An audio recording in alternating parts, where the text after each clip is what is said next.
लगातार अपने चैनल के माध्यम से आप कवरेज करते रहते हो, इसके लिए आप सबका बहुत बहुत धन्यवाद। आज का जो प्रेस का करने का हमारा मुख्य जो उद्देश्य था कि रविवार को यहाँ देवीलाल यूनिवर्सिटी सिरसा में सुनीता दुग्गल और deputy speaker Ranveer Gangwa party की एक मीटिंग करने के लिए आते हैं और उस दिन किसानों के ऊपर लाठीचार्ज किया जाता है और किसानों को गिरफ्तार किया जाता है और उनके ऊपर मुकदमे बनाए जाते हैं। तो हम एक तो ये कहना चाहते हैं कि आपके प्रेस के माध्यम से कि यूनिवर्सिटी का बार बार पार्टी की मीटिंग के लिए प्रयोग करना ये कहाँ तक सही है, जबकि एक वो पार्टी की मीटिंग हो रही है, कोई सार्वजनिक काम नहीं है, कुछ नहीं है।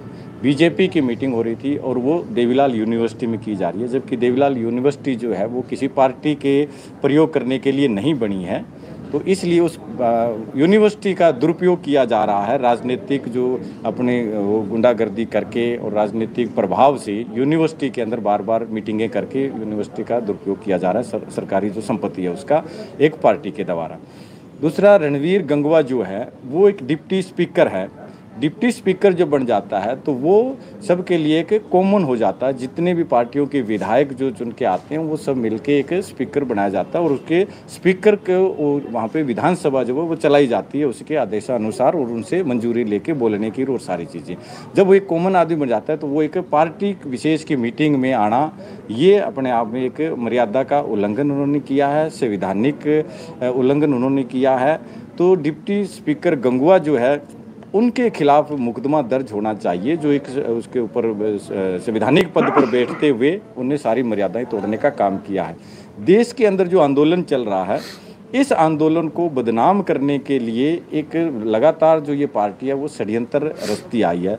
रविवार के दिन भी यही हुआ, एक षड्यंत्र यहाँ पे किया गया। हम सुबह से संयुक्त मोर्चे के आह्वान के ऊपर उनको काले झंडे दिखाने के लिए किसान जो है तीनों गेटों के ऊपर खड़े थे कि जैसे ये लोग बाहर आएंगे हम इनका विरोध करेंगे और इनको काले झंडे दिखाएंगे, क्योंकि देश में 9 महीने हो गए यहाँ सिरसा के अंदर और 8 महीने के लगभग हो गए दिल्ली के चारों तरफ बॉर्डरों के ऊपर जो मोर्चे लगे हैं और संयुक्त मोर्चे ने ये फैसला किया था कि जो इन कानूनों का समर्थन करने वाली पार्टियां हैं वो बीजेपी, जेजेपी और इसके अलावा कोई भी विधायक है किसी भी पार्टी का है जो इन कानूनों का समर्थन करता है, उनके खिलाफ पूरे प्रदेश में, हरियाणा में और पूरे देश के अंदर इनका बहिष्कार कर दिया गया है, इनका हुक्का पानी बंद कर दिया गया है, इनको किसी भी गांव के अंदर जो है जाने नहीं दिया जाता, क्योंकि ये जनता के द्वारा चुने हुए लोग हैं और जनता ने ये फैसला कर लिया है कि हमने इनको वोट जो दिया था वो इसलिए दिया था कि वो इस कुर्सी पर बैठ के हमारे हक के लिए और देश की जनता के हक के लिए कोई नीति बनाएंगे। लेकिन इन्होंने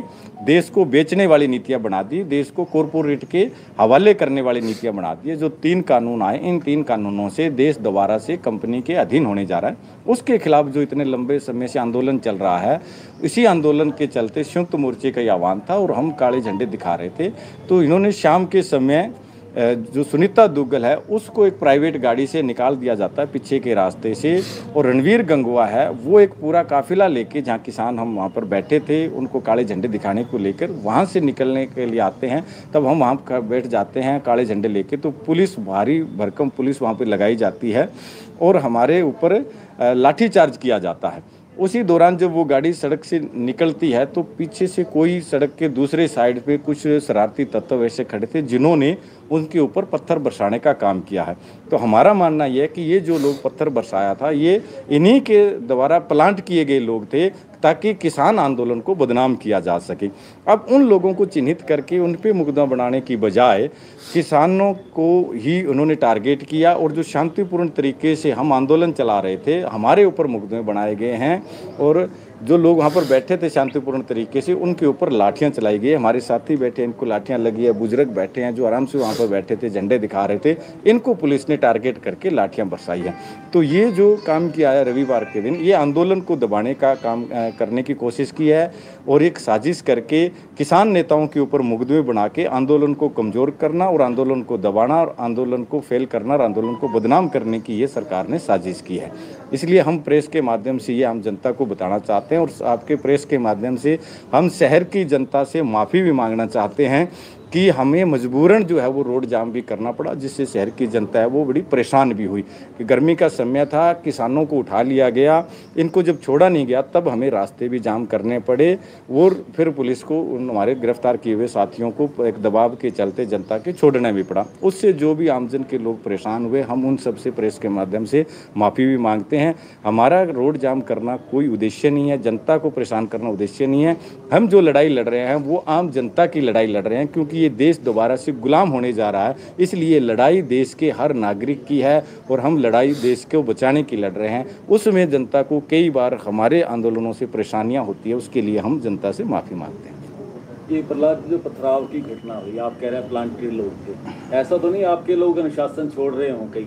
और अगर ऐसा होता है, आप में से कुछ वो लोग वो निकलते हैं, वो तो वीडियोस में आ ही जाएगा सब जगह। बिल्कुल। और आप उनकी पैरवाई करेंगे या आप कहेंगे कानून के हिसाब से उनको सजा मिले? नहीं, हमने कभी, हमारा कोई उद्देश्य नहीं रहा है। हमने बिल्कुल, आप देख रहे हो 9 महीने से इस आंदोलन को यहाँ चला रहे हैं सिरसा के अंदर। इस दौरान हमने बड़े एजिटेशन भी किए हैं, बड़ी रैलियाँ भी की है, इनका घेराव भी किया है और आज तक जो है बिल्कुल पीसफुल तरीके से आंदोलन चल रहा है। दिल्ली के चारों तरफ है वो भी आंदोलन पीसफुल तरीके से चल रहा है, क्योंकि हम आंदोलन के अंदर हिंसा नहीं चाहते हैं।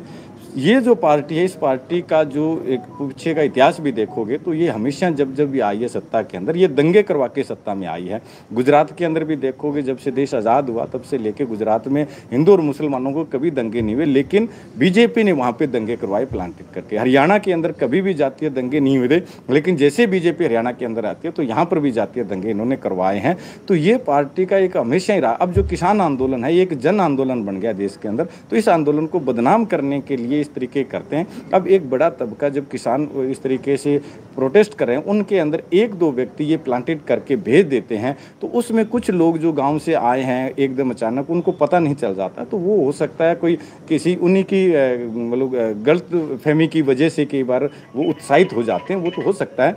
लेकिन जो पत्थरबाजी करना, ये सारा प्लांटेड लोगों के द्वारा किया गया। वो किसान आंदोलनकारियों ने, किसी ने इस तरीके की कोई हरकत नहीं की है। अब एफआईआर दर्ज हुई है, इसको लेकर के संयुक्त किसान मोर्चा क्या रुख है, वहाँ से कोई बातचीत हुई? कल हमारी संयुक्त किसान मोर्चे की बैठक है, उसके अंदर तय होगा। सारी संयुक्त मोर्चे की नॉलेज में ये चीज़ें आ गई है, उसी टाइम संयुक्त मोर्चे ने संज्ञान ले लिया था और कल बैठक होगी। बैठक के अंदर इसके ऊपर बातचीत की जाएगी और कल संयुक्त मोर्चे की बैठक में वो जो भी निर्णय होगा वो आप सब लोगों को बता देंगे। एफआईआर दर्ज हुई है, उसको रद्द करवाने के लिए भी किसान नहीं, एफआईआर रद्द करवाने का हमारा कोई मोटिव नहीं है। एफआईआर तो हम कह रहे हैं 4 और लगाओ हमारे ऊपर, मुकदमे चाहिए 4 और कर दो। हम इनके मुकदमों से डरने वाले नहीं हैं। ये जितने मुकदमे बना दे, जो मर्जी कर ले, कुछ झूठे मुकदमे सबको पता है। आपकी मीडिया की कवरेज भी हुई है, सब वो चीज़ें साफ हो, उसके अंदर भी किसने क्या किया क्या नहीं, वो सारी चीज़ें हैं। और इनके सरकार के खुद के भी कैमरे होते हैं, सारी चीज़ें वहाँ पे लाइव चल रहा था चीज़ें, तो वो एक एक चीज़ का वो तो पहचान हो जाएगी किसने किया क्या। ये तो साफ दिख रहा है। एक बुजुर्ग के ऊपर भी उन्होंने मुकदमा दर्ज किया, जो 70-75 साल के लाठी चल रहे हैं, उसके ऊपर भी बोला जानलेवा हमला किया है, ये किया है। तो ये साफ साफ दिख रहा है कि ये तो आंदोलन को बदनाम करने के लिए झूठी एक साजिश के तहत ये मुकदमे रद्द किए हैं। हम इन मुकदमों को रद्द करवाने की कोई मांग नहीं करते हैं। जिन किसानों के खिलाफ, जिन किसानों पे आप कह रहे हैं लाठीचार्ज हुआ है, कुछ फोटोएं भी आई थी लाठीचार्ज, उसकी चोट लगी हुई थी, तो क्या उन किसानों ने एमएलआर कटवाई? उन्होंने कोई शिकायत वगैरह दी है पुलिस को? नहीं, हमने किसी को ऐसी कोई शिकायत नहीं दी है। हमें भी पता है कि ये जो सरकार जो कर रही है, ना तो हम सरकार की इनकी लाठियों से डरने वाले हैं, ना इनके मुकदमों से डरने वाले हैं, ना इनकी गोलियों से डरने वाले हैं। कि देश की जब आज़ादी के लिए लोग लड़ रहे थे, उस टाइम भी जलियांवाला जो बाग कांड हुआ, उसके अंदर निहत्थे लोगों के ऊपर गोलियां बरसाई गई, लेकिन लोगों ने कुएं में कूद के अपनी जान देना मंजूर किया, लेकिन इनकी गोलियां नहीं खाई अंग्रेजों की। है, लेकिन एक कानूनी अपनी एक प्रक्रिया है, इसमें अगर किसानों पे जो लाठीचार्ज हुआ है, किसानों को चोट लगी है, तो उनको भी जाना चाहिए, शिकायत देनी चाहिए थाने में। ये आपकी बात ठीक है कि ये कानूनी पक्ष है, वो करना चाहिए। उसके लिए संयुक्त मोर्चे की कल बैठक है। संयुक्त मोर्चे की बैठक के अंदर हम आगे की वो फैसला करेंगे कि क्या करना क्या नहीं है, क्योंकि ये लड़ाई जो है वो केवल सिरसा की नहीं है, ये लड़ाई देश की है और देश के अंदर संयुक्त मोर्चे के आह्वान के ऊपर ये आंदोलन चल रहा है। तो जो संयुक्त मोर्चे के अंदर जिस तरीके से कोई भी बातचीत होगी, आगे की क्या रणनीति बनेगी, वो संयुक्त मोर्चा तय करेगा। हम तय नहीं कर सकते ये चीज़ें। तो कल हमें वहाँ पे बुलाया है, कल मीटिंग में बैठेंगे, सारी बातचीत होगी।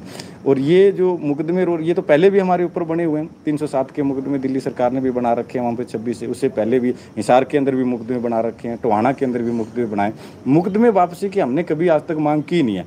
हम कहे जितने मुकदमे इतने बनाए इतने और बनाओ। जब 6 अक्टूबर को यहाँ पे हमने प्रोटेस्ट किया, उस टाइम भी हमारे ऊपर मुकदमे बनाए थे, जब अंदर पकड़ के लेके गए। हमारी तो लड़ाई उस टाइम जो बेगुनाह लोगों को पकड़ा था उसके लिए रोड हमने जाम किया था कि हमारे साथियों को जेल से छोड़ दो। आप कागजों में अपने बनाए रखो मुकदमे जितने बनाने हैं। हमारी लड़ाई है देश को गुलाम होने से बचाने के लिए, और इस देश को गुलाम होने से बचाने को लेकर अगर हमारी जान भी जाती है तो हम पीछे नहीं हटेंगे। मुकदमे तो कोई बड़ी चीज़ नहीं है।